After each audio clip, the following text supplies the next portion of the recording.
Royal संस्थान उदयपुर में एक बार पुनः आपका हार्दिक स्वागत है। आज दिन भर से बच्चे फोन कर रहे हैं कि सर हम काउंसलिंग कैसे कराएं, गवर्नमेंट कॉलेज कौन सी है, प्राइवेट कॉलेज कौन सी है, ये नॉर्मल सीट और पेमेंट सीट क्या होता है, हम कॉलेज की चॉइस किस तरीके से भरें, कब हमें कॉलेज में जाना है, क्या डॉक्यूमेंट्स लेके जाना है, काउंसलिंग के टाइम हमें विशेष किन बातों का ध्यान रखना है। इस तरीके के लगातार बच्चे दिन भर से कॉल कर रहे हैं। तो ये बात आपको मैं क्लियर कर दूं कि यदि आपको अभी आपके नंबर अच्छे आ रहे हैं, रैंक आपकी अगर बहुत अच्छी आ रही है, तो ये कतई जरूरी नहीं है कि आपको यूनिवर्सिटी मिल जाएगी। क्यों बोल रहा हूं मैंने ऐसे बहुत सारे बच्चे देखे हैं जिनके अच्छी रैंक आई हुई है, अच्छे नंबर आ रखे हैं, लेकिन काउंसलिंग में मिस्टेक की वजह से कहीं ना कहीं वो बच्चे अच्छी जगह नहीं जा पाए और कई बार तो इतनी बड़ी गलती कर दी कि वो बच्चे गवर्नमेंट की जगह प्राइवेट में चले गए। अरे सर ये कैसे होता है? ये ऐसे होता है जैसे आपको मान लो गवर्नमेंट कॉलेज है लाल सोट दोसा में, तो गवर्नमेंट कॉलेज भी है लाल सोट दोसा और वहां प्राइवेट कॉलेज भी है लाल सोट दोसा। तो आपने फॉर्म भरते वक्त अगर थोड़ी सी भी मिस्टेक कर दी तो आपको कहीं ना कहीं चॉइस के अंदर सबसे पहले वो चॉइस मिल जाएगी जो आपने भरी, और गलती से आपने भर दी प्राइवेट तो आपको वो प्राइवेट मिल जाएगी। उसके बाद में कोई कुछ नहीं कर सकता। मेरी आपसे रिक्वेस्ट है कि जब तक आपको यूनिवर्सिटी नहीं मिल जाती, जब तक आपको कॉलेज नहीं मिल जाती, तब तक आपको पग पग पर ध्यान रखना है, हर एक पॉइंट को सोच समझ के करना है। मैं आपको इस पूरे वीडियो के अंदर पूरी डिटेल में जानकारी दूंगा कि कैसे काउंसलिंग करवानी है और किन विशेष बातों का ध्यान रखना है। बहुत दुख होता है, ज्यादातर एग्रीकल्चर के अंदर किसान परिवार से बच्चे जुड़े हुए हैं, जो कि मैं अक्सर हर वीडियो के अंदर और हर मोटिवेशनल सेमिनार जो कि यहाँ ऑफलाइन के बच्चों का होता है, मैं अक्सर बोलता रहता हूं कि एक एक रुपए की अपने को इज्जत करनी है। और अगर अपन सिलेक्ट होने के बाद में यदि काउंसलिंग में मिस्टेक कर देंगे तो उन पेरेंट्स को कितना दुख होता है। तो मेरी पुनः आपसे रिक्वेस्ट रहेगी कि आप काउंसलिंग में कोई भी गड़बड़ नहीं करें। वीडियो के लास्ट के अंदर मैं आपको इस संस्थान का एक हेल्पलाइन नंबर दूंगा, जहां पे यदि आपको किसी भी तरह का डाउट है काउंसलिंग को लेके, तो वो आपका वहां डाउट सोल्व करेंगे। आप जब भी आप हमारे पास प्रॉब्लम भेजोगे, हर एक छोटी से छोटी प्रॉब्लम का हम सॉल्यूशन करेंगे। बशर्ते मेरी हाथ जोड़ के निवेदन है कि सिलेक्शन होने के बाद में भी ऐसा नहीं हो आपको कॉलेज नहीं मिले। इससे पहले मैं आपको बता दूं, आपका ये संस्थान आप सभी के प्यार से पिछले 12 सालों से बहुत जबरदस्त रिजल्ट देने में कामयाब रहा है। आपका बहुत अच्छा सहयोग रहा है और उसी की वजह से हम लोग रोज एक बच्चे को जो आर्थिक दृष्टि से ज्यादा ठीक नहीं है, जिनको जरूरत है, उन बच्चों के लिए सुबह हम 7 बजे एक टेस्ट लेते हैं, जिसके अंदर यदि आप टॉप करते हो तो संस्थान के द्वारा जितने भी कोर्स चलाए जा रहे हैं उनमें से आपको जो कोर्स आपके काम का है वो आप फ्री में ले सकते हो। इसके अलावा क्योंकि कोरोना के बाद में आपका ये संस्थान ऑनलाइन और ऑफलाइन दोनों ही प्लेटफॉर्म पे बहुत जबरदस्त काम कर रहा है, तो जो ऑनलाइन के बच्चे हैं उनके लिए हमने एक विशेष ऑफर निकाला था जिसमें आपने सबने बढ़ चढ़ के भाग लिया। तो आज उसका जो है लास्ट दिन है। आपके आसपास परिवार में ऐसे कोई भी बच्चे हो जो संस्थान से जुड़ना चाहते हैं, वो आप इसकी जानकारी उनको दे सकते हो और इस संस्थान का हिस्सा बना सकते हो। अब आगे अपन इस वीडियो में बात करेंगे कि काउंसलिंग अपने को कैसे कराना है और किन विशेष बातों का ध्यान रखना है। सबसे पहले अपन ये देखेंगे कि जेट के अंदर कितनी सीटों के लिए काउंसलिंग हो रही है, कितनी सीट है 2022 के अंदर, क्योंकि हर साल नए कॉलेज खुलते हैं। जैसे इस बार 29 कॉलेज नए खुले तो सीटें बढ़ गई, तो हर बार सीट मैट्रिक्स चेंज होती है। तो आपकी जानकारी के लिए बता दूं, टोटल सीट जो है इस बार वो है 9971, तो ये हो गई 9971 सीट है जिनके लिए काउंसलिंग हो रही है। इसके अंदर आपकी गवर्नमेंट सीट भी शामिल है और प्राइवेट सीट भी शामिल है, दोनों तरह की सीटों को इसके अंदर शामिल किया गया है। अब अपन बात करेंगे केवल गवर्नमेंट सीट की।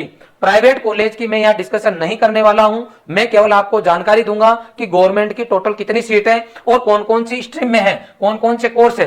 तो जो आपकी काउंसलिंग हो रही है उसके अंदर इतने कोर्स है: BSc agriculture, BSc horticulture, BSc forestry, fisheries, food nutrition, community science, dairy technology और फूड टेक्नोलॉजी। इतनी ब्रांच है जिनके लिए आपकी ये काउंसलिंग हो रही है। अब आप इसमें देखोगे कि नॉर्मल सीट है और पेमेंट सीट है। तो मैं बात करता हूं बीएससी एग्रीकल्चर की नॉर्मल सीट कितनी है, तो ये आपकी 3294। इसके अलावा हॉर्टिकल्चर की नॉर्मल कितनी है, 30।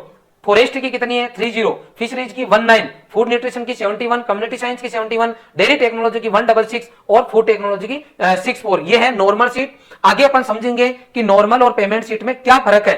तो पेमेंट सीट है उनकी संख्या ये टोटल इतनी, और मैं बात करता हूं ओवरऑल सीट। तो कोई पूछे कि बीएससी एग्रीकल्चर की टोटल सीट कितनी है, तो अपन आंसर देंगे 3836। इसके अलावा बीएससी हॉर्टिकल्चर की कितनी है, तो 55। ऐसे ही बीएससी फॉरेस्ट्री की 55। इस तरीके से पूरी डिटेल आपको सीट की मैंने पूरी कोशिश की है, क्योंकि आप काफी टाइम से वेट कर रहे थे कि सर कब वीडियो डालोगे। तो मैं आपको बता दूं, एक एक सीट को काउंट किया है। पहले मैं थोड़ा सा बिजी था, फिर थोड़ा सा टाइम लगा, क्योंकि एक एक सीट को हमने काउंट किया पूरा व्यवस्थित तरीके से हर कॉलेज की। तो कहीं हमने पूरी कोशिश की कि कोई एरर नहीं हो, पूरी हमारी ये ध्यान रखा गया है कि भाई किसी तरह की एरर नहीं हो। तो लमसम आपकी ये जो है गवर्नमेंट की सीट है, टोटल गवर्नमेंट सीट की मैं बात कर रहा हूं। अब अगला क्वेश्चन अपने पास सामने आता है कि सर नॉर्मल सीट और पेमेंट सीट क्या होती है। तो ये अपने लिए क्लियर करना बहुत ज्यादा जरूरी है। नॉर्मल सीट और पेमेंट सीट ये आपके बिल्कुल क्लियर होना चाहिए।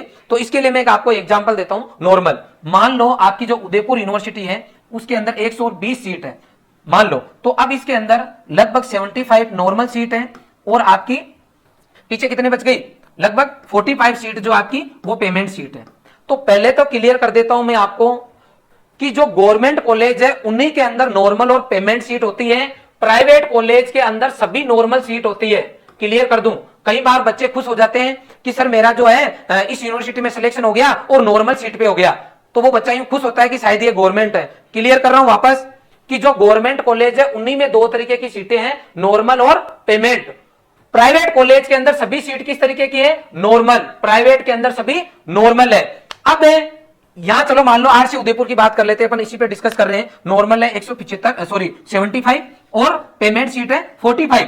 अब इनमें फर्क क्या है कि सर जब हम कॉलेज की डिग्री लेके जाएंगे, जब हम बाहर निकलेंगे तो क्या उस पे नॉर्मल पेमेंट लिखा हुआ रहेगा या फिर हमारी क्लासेज अलग लगेगी, फैकल्टी अलग रहेगी, हमारा कैंपस अलग रहेगा? ऐसा कुछ भी नहीं है। यहां केवल और केवल फर्क है किसका, पेमेंट का। एक्स्ट्रा पेमेंट लगता है। मान लो उदयपुर कॉलेज की जो आपकी सीट मैट्रिक्स दी है, जो उसके अंदर हर कॉलेज की कितनी फीस है ये जानकारी दी गई है। मैं केवल एक बार एग्जांपल दे रहा हूं। मान लो उदयपुर के अंदर जो आरसी कॉलेज है उसकी सीट है कितनी, उसकी फीस है मान लो नॉर्मल की फीस है 10,000 रुपए।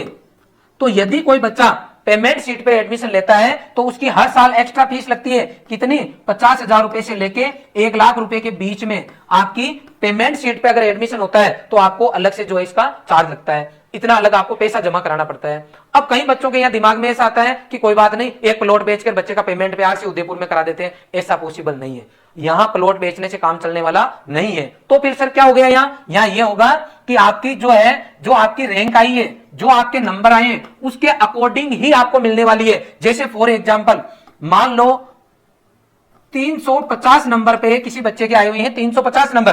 350 नंबर आने पे उसने सबसे पहले उदयपुर कॉलेज लिया और 350 या इससे ऊपर वाले जितने भी बच्चे थे उनको ये 75 जो सीट है कैटेगरी वाइज रहती है, ये मान लो उनको मिल गई। अब बच गई पेमेंट सीट 40, ठीक है, पीछे 45 सीट पेमेंट बच गई। अब क्या सीन होने वाला है यहाँ पे, अब यदि किसी बच्चे के पास बहुत सारे पैसे हैं और वो चाहता है कि मुझे तो उदयपुर ही चाहिए, तो वो बच्चा सेकंड ऑप्शन पेमेंट सीट का भर देता है। अब वो बच्चा क्या करेगा, पेमेंट भर देगा। तो ऐसे बच्चे जिन्होंने पेमेंट सीट भरी है और जिनके नंबर मान लो 320 से लेके और 350 के हैं, मैं केवल एग्जांपल दे रहा हूं, अलग अलग कैटेगरी में अलग अलग सीन होता है। अब देखो 320 से 350 के बीच में, तो वो सीट जो है ये 45 बच्चे खा जाते हैं। कहने का मतलब हुआ कि 350 से ऊपर वाले तो कितनी सीट खा गई है, 75, और 320 से 350 के बीच में जो नंबर आए थे जिन बच्चों के, वो कौन सी सीट खा गए, 45। अब मान लो 320 में पूरी आरसी कॉलेज उदयपुर की 120 सीट लॉक हो गई, मतलब सभी पे एडमिशन बच्चों के हो गए। तो उस केस के अंदर किसी बच्चे के मान लो 319 नंबर आए हुए हैं और वो 1 लाख नहीं, वो 6 लाख रुपए दे रहा है, तो भी वो आरसी कॉलेज उदयपुर में नहीं आ सकता। इसका मतलब सीधा सा है, किसी भी बच्चे को कहीं पर भी इसलिए फोन नहीं करना है कि सर पेमेंट के कितने रुपए लगेंगे, मैं पेमेंट लेके कराना चाहता हूं, रुपए नहीं। यहां पे आपको नंबर प्लस पैसे दोनों चाहिए और पैसे भी सिस्टमेटिक ढंग से चाहिए। तो अपन आगे चलते हैं। मुझे लगता है आपके नॉर्मल और पेमेंट वाला फंडा बिल्कुल क्लियर हो गया होगा। अब अपन आगे चलते हैं कि सर हम काउंसलिंग कैसे करें। उसके लिए सबसे पहले क्या करें, सबसे पहले आप वेबसाइट पे जाओगे, वहां पे आप अपने आईडी पासवर्ड डालोगे, उसके बाद में इस तरह का आपको इंटरफेस मिलेगा। इस इंटरफेस पे आप देखोगे तो यहाँ पे बहुत सारे ऑप्शन आ रहे हैं, आप अपने ओमार डाउनलोड कर सकते हो, ऐसे ऑप्शन आप कंटिन्यू देखते रहे होंगे। यहाँ पे देखो ऑप्शन आ रहा है फिल ऑप्शन फॉर्म, यहां आपको क्लिक करना है। जब आप इसके ऊपर क्लिक करोगे तो आपको इस तरह का इंटरफेस मिलेगा। यह सबसे ज्यादा इंपॉर्टेंट है। अभी तक के वीडियो में मेन जो है आपका यही है कि आपको किन विशेष बातों का ध्यान रखना है। तो फॉर्म भरते वक्त एक लिमिटेड टाइम रहता है, मतलब आपका आईडी पर्टिकुलर टाइम के लिए ओपन होता है। तो कई बच्चे ये फोन करते हैं, अरे कि सर मैं फॉर्म भर रहा हूं लेकिन मेरी जो है ना सेव नहीं हो रही। क्यों नहीं हो रही, कि आप कॉलेज भरते हो, फिर उधर कॉलेज दूसरी कॉलेज के लिए देख के आते हो कि अब कौन सी लूं, फिर भरते हो, फिर तो उसमें क्या है कि कई बार बच्चा 1.5 घंटा लगा देता है और उतनी देर में वो लॉग आउट हो जाता है। तो ऐसी समस्या नहीं आई, फटाफट आप अपने कॉलेज जो है सीट फुलफिल आराम से कर सको, उसके लिए आपको कुछ तैयारियां पहले करनी है। क्या करना है, सबसे पहले वो फॉर्मेट तैयार कर लो टोटल कॉलेज में से देख के कि आपको कौन कौन सी कॉलेज लेनी है। गवर्नमेंट लेनी है तो कौन सी लेनी है, पहले कौन सी लेनी, बाद में लिस्ट अपने हाथ में हो कि मुझे तो काउंसलिंग में यही कॉलेज भरना है, वो फॉर्मेट पास में हो। इसके अलावा अदर डॉक्यूमेंट्स, जैसे आपके अदर डॉक्यूमेंट्स क्या है, आपकी जो मार्कशीट है वो, इसके अलावा कैटेगरी सर्टिफिकेट डिफेंस का, इसके अलावा मान लो आप पीएच है या टीएसपी एरिया में, ये सर्टिफिकेट आपको पास में रखने होंगे या अपलोड होंगे, ठीक है। इसके बाद में क्या होगा, आपकी डेट दी हुई है पर्टिकुलर कि इस टाइम से, जैसे 20 तारीख से लेके जो आपकी डेट दी हुई है उस टाइम तक ही आप ऑप्शन फॉर्म भर सकते हो, उसके बाद में आपको चेंज नहीं कर सकते। तो यह आपको विशेष ध्यान रखना है, ठीक है। तीसरी बात, क्योंकि ये लगभग 9000 सीटों के लिए जो है आपकी काउंसलिंग हो रही है, तो अब इसके अंदर तो बहुत सारी कॉलेज है, तो कई बच्चे बिना देखे कुछ ना कुछ उस कॉलेज के अंदर भर देते हैं, जो चाहिए वो भी भर दी, जो नहीं चाहिए वो भी भर दी, और कहीं तो इतने आलसी होते हैं कि मित्र वाले को बोल देते हैं कि सर ये ना आप अपने हिसाब से भर दो जो ठीक लग रही है वो। बहुत बड़ी समस्या आ जाती है। पहली समस्या तो ये आती है कि जब जिस दिन रिजल्ट आता है उस दिन आपके नंबर कम है और आपको प्राइवेट कॉलेज मिल जाती है, तब आपको ये 5000 रुपये वापस चाहिए कि सर वो 5000 चाहिए मुझे क्योंकि मैं तो उस प्राइवेट में नहीं जाना चाहता। इसका मतलब है कि यदि आपको एक बार कॉलेज मिल गई तो पैसे रिफंड नहीं होंगे, इसलिए उन्होंने साफ सूत्र रखा है कि यदि आपको किसी कॉलेज में जाना ही नहीं है ना तो उस ऑप्शन को भरना ही नहीं है। यहां नीचे इन्होंने स्पष्ट लिखा है कि आपके इस काउंसलिंग के लिए सबसे पहले आपके 5000 रुपए जमा होंगे। क्या होंगे? जमा होंगे। और जब आपको कॉलेज मिलेगी, जब आप कॉलेज में जाओगे और जो कॉलेज की फीस रहेगी उसमें से ये 5000 रुपए आपके क्या हो जाएंगे? कम हो जाएंगे। आई बात समझ में? लेकिन वो तब होंगे जब आप उस कॉलेज को जाके ज्वाइन करोगे। आपको प्राइवेट मिल गई फिर कि अब तो मैं नहीं जाऊं, तो फिर आपको रिफंड नहीं होंगे, ये नॉट रिफंडेबल है उस केस में जब आपको कॉलेज मिल जाए। अगला, उन्हीं कॉलेज को चुने वापस उन्होंने लिखा है जो आप लेना चाहते हो। यदि आपको एक बार कॉलेज मिल गई और वहां आप गए नहीं, जैसे फॉर एग्जांपल मान लो आपको प्राइवेट कॉलेज मिल गई कहीं कभी और आप कहते हो कि नहीं नहीं जाऊं, मैं तो वहां जाना ही नहीं चाहता, मुझे तो 5000 चाहिए, तो वो 5000 रुपए रिफंड नहीं होंगे, इसलिए विशेष ध्यान रखना है, ठीक है। अब 5000 रुपए आपको वापस भी कर दिए जाएंगे। ये बोल रहे हैं कि हमें 5000 रुपए नहीं चाहिए आपके, आप अपने रख लो, वापस रख लो। लेकिन उस केस में कि जो कॉलेज आप लेना चाहते हो अगर वो आपको कोई सी भी नहीं मिलती है, आपको अलॉटमेंट लेटर के अंदर कोई यूनिवर्सिटी नहीं मिलती है, कोई कॉलेज नहीं मिलती है, उस केस में ये आपको 5000 रुपए आपके रिफंड कर देंगे। अब अपन आगे चलते हैं। अगला मैटर यह है कि यदि कोई अभ्यर्थी प्रवेश प्रक्रिया के दौरान अथवा ऑनलाइन विकल्प फॉर्म भरने के समय गलत सूचना देता है, जैसे मान लो किसी 11th वाले बच्चे ने फॉर्म भर दिया और उसने अप्लाई किया, उसको कॉलेज भी मिल गई और वहां जाएगा वो, तो पता चला कि उसने पहले तो भर दिया था कि मैं 12th पास हूं और वहां गया तो पता चला कि मेरे पास तो 12th पास की मार्कशीट नहीं। इसका मतलब ये गलत सूचना हो गई एक तरीके से, वो एलिजिबल नहीं है। कहने का मतलब है कि जेईटी के लिए जो बच्चा योग्यता नहीं रख रहा, उसका वहां डॉक्यूमेंट्स नहीं होगा तो उसका कैंसिल कर दिया जाएगा। आप ये दावा नहीं कर सकते कि मेरे इतने नंबर आ रहे, मेरा आपको जो है एडमिशन लेना पड़ेगा, ठीक है। इसके अलावा डिफेंस वाले जो बच्चे हैं उनको विशेष ध्यान रखना है। आपकी कैटेगरी दी गई है कि आपके क्या केस लगता है डिफेंस का, जैसे 6 नंबर की कैटेगरी है। इसके अलावा 6 नंबर की जो कैटेगरी मैं आपको बता देता हूं उसके अंदर क्या है कि एक्स सर्विसमैन हो, पिताजी का रिटायरमेंट हो रखा है, और दूसरा है 8th नंबर की जो है उसमें 8% डिफेंस में है, सेवा में है। इसके अलावा टोटल 9 है। तो आपके परिवार के साथ में, आपकी पर्टिकुलर फैमिली के साथ में डिफेंस की कौन सी कैटेगरी लग रही है उसको आपको अच्छे से देखना है, और जो इनकी बुकलेट दी है उसमें पूरा डिटेल में दिया हुआ है, आप पे जो लागू होता है वो आपको अप्लाई करना है। फिर भी आपके कोई कंफ्यूजन हो तो आप हमें उस नंबर पे व्हाट्सएप कर सकते हैं, जो कि मैं आपको लास्ट में देने वाला हूं, ठीक है। इस तरीके से इन्होंने नीचे लिखा भी है कि आप जो गाइडलाइन हमारी दी हुई है बुकलेट में, आप उसको अच्छे से पढ़ें। अब अपन आगे चलते हैं कि सर ठीक है, हमारे पूरा समझ में आ गया, हम जो है कॉलेज अच्छे से भरेंगे, लेकिन सर हम कैसे भरें? सर मैं तो बिल्कुल नया हूं, मेरे पास तो ये जानकारी नहीं है कि नॉर्मल सीट जो है वो कौन कौन सी कॉलेज की पहले लेनी चाहिए, यूनिवर्सिटीज कौन सी अच्छी है, पहले कौन सी कैटेगरी के हिसाब से हमें किसको लेना चाहिए। इसके अलावा पेमेंट सीट ले तो कौन कौन सी यूनिवर्सिटी की ले, सर मैं पहले पेमेंट भरूं या नॉर्मल भरूं, सर मेरे घर की स्थिति तो बिल्कुल नॉर्मल है, मुझे क्या करना चाहिए। अरे सर मेरा दोस्त तो ये कर रहा है। मैं आपको रियल बोल रहा हूं कि 90% बच्चे जिनके पास गाइडेंस नहीं होता वो अपने दोस्त को देख के कॉलेज ले लेते हैं। जैसे फॉर एग्जांपल एक कोई नॉर्मल बच्चा है जिसके नॉर्मल नंबर आ रहे हैं, और एक बच्चा जो थोड़ा सा ठीक है उसके ठीक नंबर आ रहे हैं, तो उस बच्चे को, नॉर्मल वाले को ऐसा लगता है, एक बच्चा जिसके पिताजी गवर्नमेंट सर्विस में और एक बिल्कुल सामान्य परिवार का बच्चा है, गवर्नमेंट वाले के नंबर थोड़े से ठीक है और दूसरा वाला बच्चा उसके उससे 5 नंबर 10 नंबर कम है मान लो। अब ये दोनों पक्के दोस्त हैं, तो ये बच्चा जिसकी फाइनेंशियल कंडीशन ठीक नहीं है, ये बच्चा ये सोचता है कि मेरा दोस्त बिछुड़ नहीं जाए कहीं, तो ये कौन सी चॉइस भर रहा है। तो इसने मान लो पहले नॉर्मल भर के और 6ठे नंबर पे पेमेंट डाल दी, तो ये सोचता है कि मैं कहीं इधर उधर कम से कम एक साथ हो जाऊं, तो मैं कोशिश करता हूं कि इसकी कॉपी कर दूं, और इसने भी 6ठे नंबर पे पेमेंट डाल दी। मैं आज से हाथ जोड़ के निवेदन कर रहा हूं, आप ऐसा मत करना। आप अपने घर की स्थिति देखना, उसके बाद में डिसीजन लेना कि मुझे कैसी चॉइस भरनी चाहिए। हमने यहाँ 2 तरीके की चॉइस दी है देखो आपको, और हम इसके लिए आपको प्रॉपर गाइड करेंगे। मैं आपको इस रोयल संस्थान की तरफ से कतई ये नहीं कह रहा हूं कि जो हम कह रहे हैं उसको आपको फॉलो करना है। हम हमारे पुराने एक्सपीरियंस के आधार पे, वर्तमान में जो बच्चे पढ़ रहे हैं और उनका जो फीडबैक है उसके अकॉर्डिंग हर साल बच्चों को गाइड करते हैं कि हमें जो बच्चों का फीडबैक मिला है उसके अकॉर्डिंग आप ये कॉलेज पहले भर सकते हो। बाकी कोई भी इसके लिए बाध्य नहीं है कि हमने कहा था और आपने भर दिया। हमारा काम केवल केवल गाइड करने का है, ये वीडियो आके मैं नहीं बनाऊं तो ही हमारा काम तो चल जाएगा, लेकिन हमारा फर्ज बनता है क्योंकि बच्चों को वास्तव में पता नहीं रहता, इसलिए हम केवल आपको गाइड कर रहे हैं। तो यहाँ पे हमने दो तरीके के केस बनाए हैं, पहला वो कि normal seat without extra payment, दूसरा वो है ओनली यूनिवर्सिटी की मुझे पहले ओनली यूनिवर्सिटी चाहिए, पेमेंट नो मैटर। पहले वाले का मतलब है एक सामान्य परिवार का बच्चा जिनकी इनकम 10-20 हजार रुपए महीने की होती है, कईयों की इतनी भी नहीं होती है, वो चाहते हैं अपने बच्चे को पढ़ाना और वो भी चाहते हैं अच्छी यूनिवर्सिटी में हमारा बच्चा पढ़े। एक नॉर्मल अगर बच्चे के नंबर आए हैं तो हम यूं कहना चाहेंगे आपको कि कहीं पर भी आप ये दिमाग में नहीं रखें कि यूनिवर्सिटी में इतनी जबरदस्त पढ़ाई होती है कि यदि जैसे फॉर एग्जाम्पल एक बच्चा सामान्य परिवार का नागौर कॉलेज में पढ़ रहा है और वही बच्चा पेमेंट शीट पे मान लो उदयपुर सिलेक्शन हो रहा है उस बच्चे का पेमेंट शीट पे उदयपुर, तो ये बच्चा सामान्य परिवार का है जहां इसके मान लो 10,000 रुपए साल के लग के इसकी डिग्री हो रही है और उदयपुर में आने पे मान लो 1 लाख रुपए लग रहे हैं और इस बच्चे के ये दिमाग में है कि मैं उदयपुर आ जाऊंगा तो पता नहीं मैं क्या कर दूंगा, इसलिए जो है मेरे साथ 4-5 लाख रुपए एक्स्ट्रा लग जाए, मैं तो उदयपुर आके ही पढ़ूंगा, तो ये गलत है। अगर कोई बच्चे में डेडिकेशन है, सामान्य परिवार का बच्चा है, तो वो नागौर में भी बहुत अच्छे से पढ़ के अच्छी यूनिवर्सिटी में जा सकता है, एमएससी कर सकता है, बढ़िया जॉब लग सकता है, बढ़िया कंटेंट उसको मिल जाएगा। कहने का मतलब है कि आपको इस तरीके का डिसीजन नहीं लेना है। अब मैं अपने आप को रख के देख रहा हूं कि मान लो मेरी स्थिति नॉर्मल है, सामान्य किसान परिवार से हूं मैं, ज्यादा पैसे हमारे पास नहीं है, आर्थिक दृष्टि से बहुत ज्यादा कमजोर है और मुझे पढ़ाई करनी है, तो मैं अगर आपकी जगह होता तो सबसे पहले मैं 5 यूनिवर्सिटी की नॉर्मल सीट डालता, ठीक है। उसके बाद में जो गवर्नमेंट की अच्छी कॉलेज है यूनिवर्सिटीज के बाद में वो कॉलेज नॉर्मल डालता। उसके बाद में ये सब काम करने के बाद में मैं जो सबसे नीचे जो नई कॉलेज खुली है गवर्नमेंट की उनकी नॉर्मल सीट डालता और कहीं पर भी मैं पेमेंट सीट नहीं डालता क्योंकि पेमेंट के लिए अपने पास पैसे नहीं है।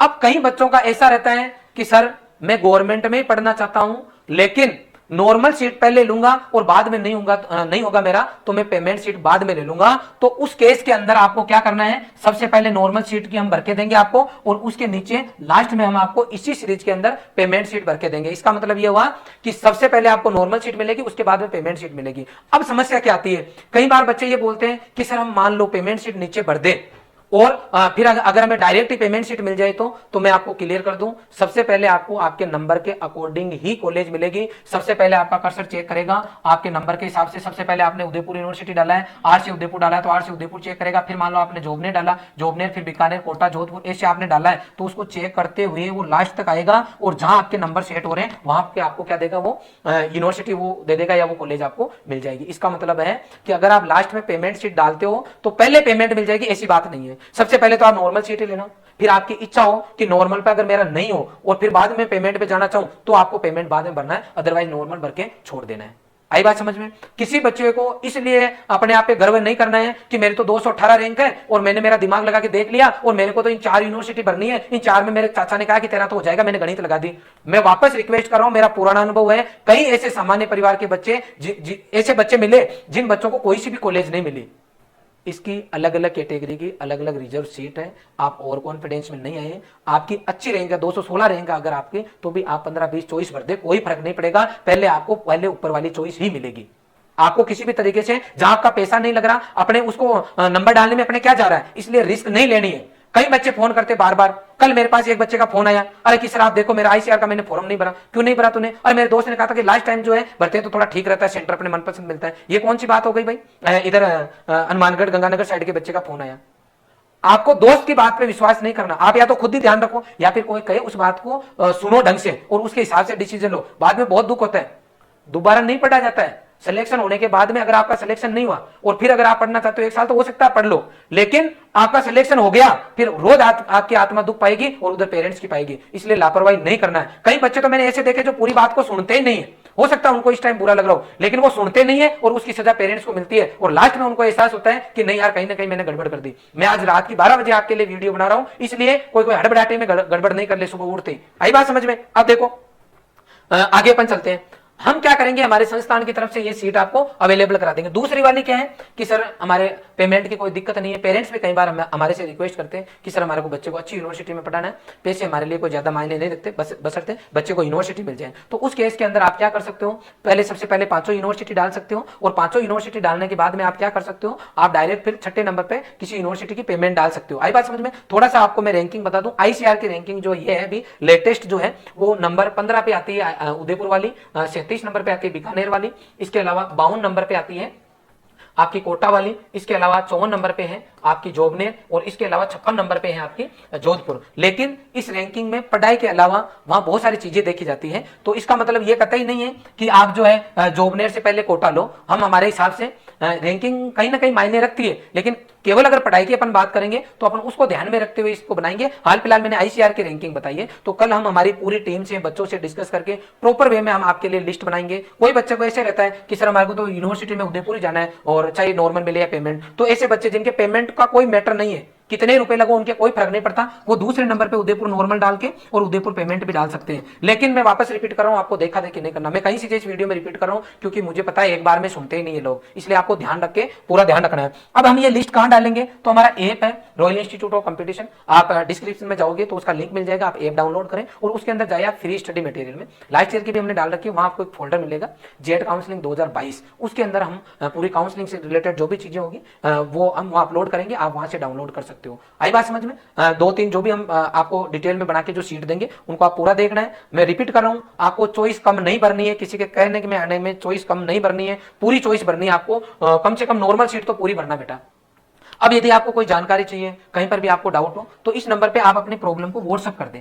क्या करोगे आप लोग, उसको व्हाट्सअप करोगे, आपको इस पे कॉल नहीं करना है। जैसे ही आपकी कोई प्रॉब्लम आएगी, कॉमन प्रॉब्लम होगी, मैं इसके अंदर देख के और उसके ऊपर वापस वीडियो बना के डाल दूंगा। आई बात समझ में? कुल मिला के हम चाहते हैं आपसे कि काउंसलिंग आप अच्छे से करो, किसी तरह की कोई प्रॉब्लम नहीं हो, आपकी कोई हड़बड़ाहटी नहीं हो, अपने डॉक्यूमेंट्स का आप ध्यान रखें। और इस दरमियान जब आप यूनिवर्सिटी में जाओगे तो आपको पूरे डॉक्यूमेंट्स चाहिए। आई बात समझ में? जैसे मैं कुछ डॉक्यूमेंट्स बता देता हूं जो आपको पास में रखने होंगे, जैसे 10th 12th की ओरिजिनल मार्कशीट भी आपको चाहिए होगी। ये मैं रिपोर्टिंग के टाइम की बात कर रहा हूँ ना, उस टाइम ओरिजिनल भी चाहिए, आपकी टीसी भी आपको उस टाइम चाहिए होगी जब आप लोग यूनिवर्सिटी में जाओगे। इसके अलावा आपका जाति प्रमाण पत्र भी चाहिए, मूल निवास भी चाहिए। इसके अलावा कोई टीएसपी का है तो टीएसपी सर्टिफिकेट चाहिए, आपकी फोटो चाहिए होगी। आप ऑनलाइन जब काउंसलिंग करा लोगे तो उसके बाद में आपका जो है वो आएगा, क्या नाम इसका, जो फीस जमा कराओगे उसकी रिसिप्ट आएगी, वो आपको अपने पास में रखना है। एडमिट कार्ड है वो भी अगर आपके पास नहीं है तो डाउनलोड करके रखना, वो भी आपको चाहिए होगा।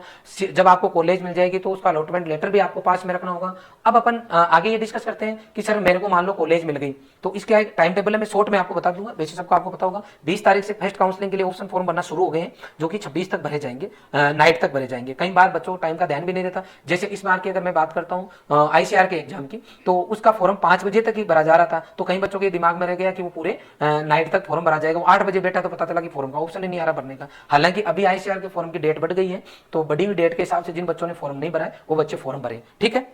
इसके अलावा पहली लिस्ट जो आपकी आएगी वो 3 तारीख को आएगी, 3 सितंबर को, और 6 तारीख तक आपको कॉलेज ले लेना है। अब मान लो किसी बच्चे को कॉलेज मिल गया, मान लो किसी बच्चे को कॉलेज मिल गया, जैसे उसने 6 चॉइस डाली, पहले उदयपुर डाली, जोबनेर, बीकानेर, जोधपुर, कोटा, ठीक है, और उस बच्चे को कोटा मिल गया। क्या मिल गया? कोटा। अब बच्चा चाहता है कि सर मुझे तो कोटा नहीं चाहिए, तो यहाँ आपके पास जब पहले लिस्ट आ जाएगी और आपको ये कॉलेज मिल चुकी होगी, तो आपके पास 2 ऑप्शन है कि या तो आप इसको एक्सेप्ट कर लो। जब आप एक्सेप्ट कर लोगे तो आपको पेमेंट का ऑप्शन आ जाएगा, एक्सेप्ट करते हैं आपको जो पेमेंट जमा करा दो और ये स्लिप डाउनलोड कर लो कि आपने कॉलेज ले ली। अब मान लो क्या पता ऊपर वाली कॉलेज मिल जाए आपको, तो आपको यहाँ अपवर्ड लगाना है। क्या लगवाना है? अपवर्ड लगाना है। इस अपवर्ड जब लगाओगे तो कितने रुपए पैसे लगेंगे आपको? 800 रुपए जमा कराने होंगे। कितने पैसे जमा कराने होंगे? 800 रुपए।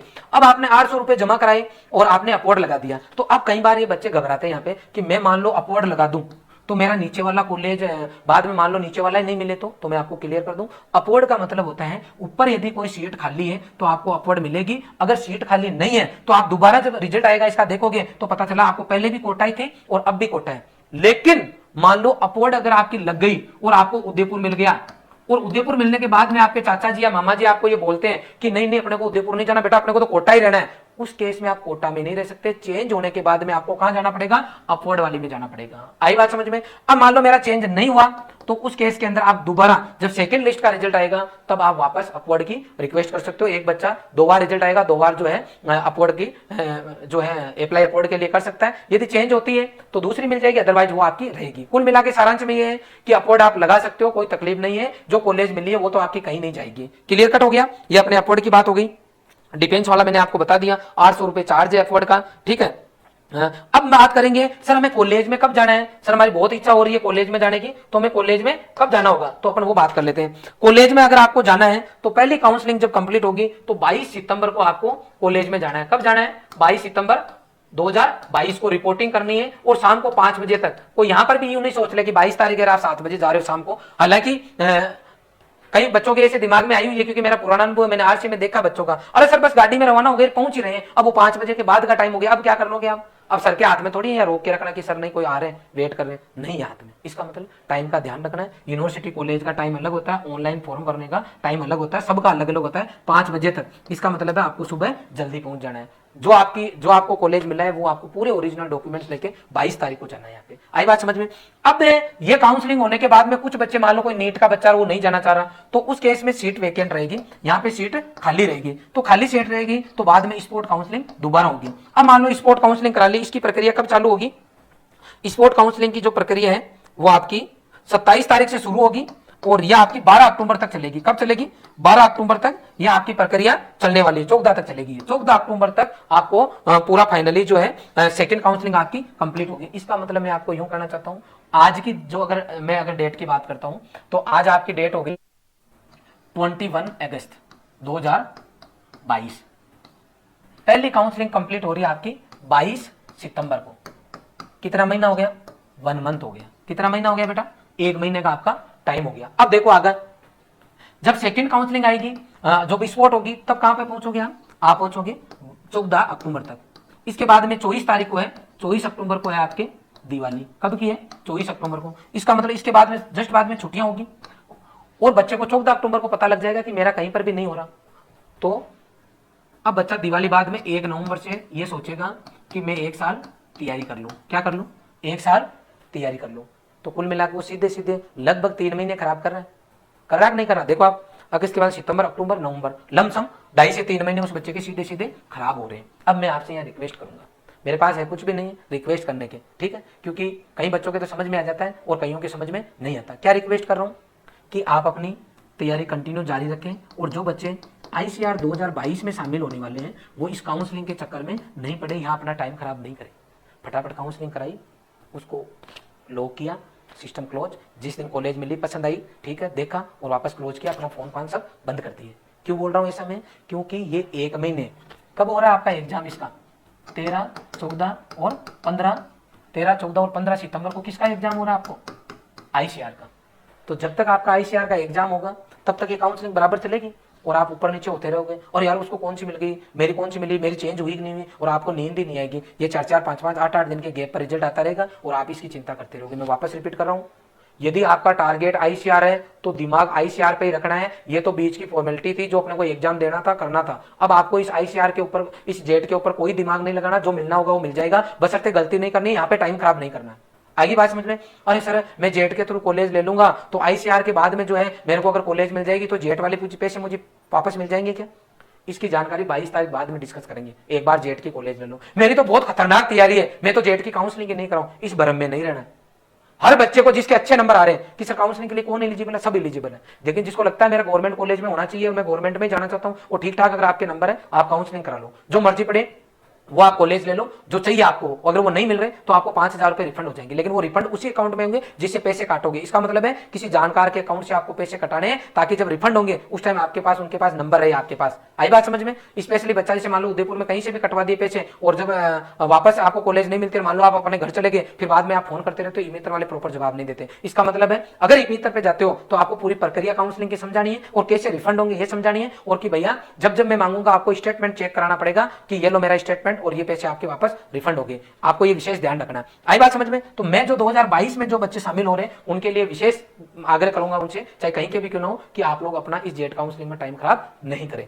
दूसरा, कुछ बच्चों के ऐसे दिमाग में है कि मुझे तो गवर्नमेंट कॉलेज में ही पढ़ना है और मुझे तो रॉयल इंस्टीट्यूट में ही जाना है, मैं तो रॉयल में ही पढ़ूंगा, क्योंकि आपके आसपास के बच्चे रॉयल इंस्टीट्यूट में आके पढ़ के गए, यहाँ कितनी जबरदस्त मेहनत कराते हैं, किस तरीके से बच्चों को मोटिवेट करके रखते हैं, हर संडे कैसे हम सेमिनार लेते हैं, किस तरीके से हमारी एक्सपर्ट टीम जो है, हमारे फैकल्टी मेंबर है, वो आपको मोटिवेट करके आपको अपने सब्जेक्ट के साथ में जोड़ते हैं, किस तरीके से संस्थान बेहतरीन रैंक देता रहा है, वो सब चीजें आप जानते हैं और आप रॉयल इंस्टीट्यूट में आना भी चाहते हैं, तो मेरी आपसे स्पेशल रिक्वेस्ट है कि आप लोग अभी आ जाए, अभी हमारा बैच ज्वाइन कर ले।